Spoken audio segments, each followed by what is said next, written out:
ಆತ್ಮೀಯ H16 news ವೀಕ್ಷಕರೇ, ನಾನು ನಿಮ್ಮವ MI ಅಥವಾ ಮಲ್ಲಪ್ಪ ಜೋತವರು. ಇಡಿಗೆ ಒಂದಿಷ್ಟು ಪ್ರಥಮವಾಗಿ ಜೋರಾದ ಹೊಡೆದು ಬಿದ್ದಂಗೆ ಆಗ್ಯದ.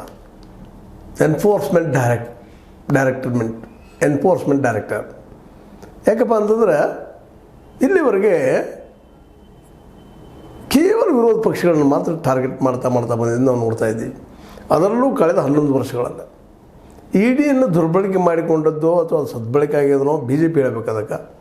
ಆದರೆ ವಿರೋಧ ಪಕ್ಷಗಳನ್ನು ಮಾತ್ರ ಟಾರ್ಗೆಟ್ ಮಾಡಿದ್ದು ಮಾತ್ರ ನಿಶ್ಚಿತವಾಗಿ ನಮಗೇನು ತೋರಿಸ್ತದಪ್ಪ ಅಂತಂದ್ರೆ ಇದು ಕೇವಲ ವಿರೋಧಿಗಳು ಹಿಡಿಯೋದಕ್ಕಾಗ್ಯದ ವಿನಃ ಆಡಳಿತಾರೂಢ ಪಕ್ಷದ ಭ್ರಷ್ಟರನ್ನು, ಮನಿ ಲಾಂಡ್ರಿಂಗ್ ಮಾಡುವವರನ್ನು, ದೇಶದ ಖಜಾನೆ ಲೂಟ್ ಮಾಡುವವರನ್ನು ಹಿಡಿಯುವಂಥದ್ದಲ್ಲ ಅಂತ ಸ್ಪಷ್ಟ ಆಗಿದೆ. ಈ ನೆಲೆಯಲ್ಲಿ ನಮ್ಮ ಗವಾಯಿಯವರು, BR ಗವಾಯಿಯವರು, ಮುಖ್ಯ ನ್ಯಾಯಮೂರ್ತಿಗಳು, ಸುಪ್ರೀಂ ಕೋರ್ಟ್ ಭಾಳ ಚೆನ್ನಾಗಿ ಸ್ಪಷ್ಟವಾಗಿ ಹೇಳಿದ್ದಾರೆ.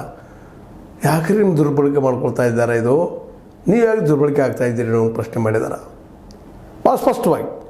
ದುರಾದೃಷ್ಟವಶಾತ್ ಮಹಾರಾಷ್ಟ್ರದಲ್ಲಿ ಈ ರೀತಿಯ ಪ್ರಕರಣಗಳ ಬಗ್ಗೆ ನನಗೆ ಸ್ವಲ್ಪ ಅನುಭವ ಇದೆ. ವಿರೋಧಿಗಳ ಮೇಲೆ ದಾಳಿ ಮಾಡೋದು, ಹಿಡ್ಕೊಂಬರೋದು, ಮಾಡೋದು, ಗೌರ್ಮೆಂಟ್ ಕೇಳ್ಬೋದು, ನಾವು ನೋಡ್ತಾ ಇದ್ದೀವಿ. ವಿರೋಧಿಗಳು ಅಷ್ಟು ಟಾರ್ಗೆಟ್ ಆಗ್ತಾ ಇದ್ದಾರೆ.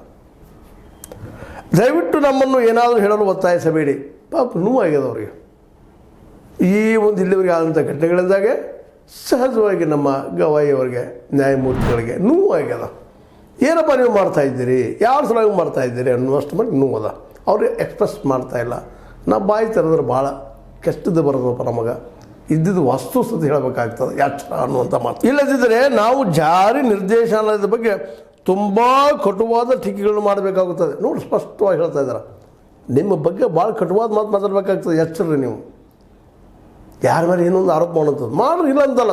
ಹಿಡೀರಿ, ಮಾಡಿರಿ, ಸತ್ತು ಹೊರಗೆ ಬರಲಿ. ಕಳ್ಳರು ಭ್ರಷ್ಟರು ಹೊರಗೆ ಬರಲಿ.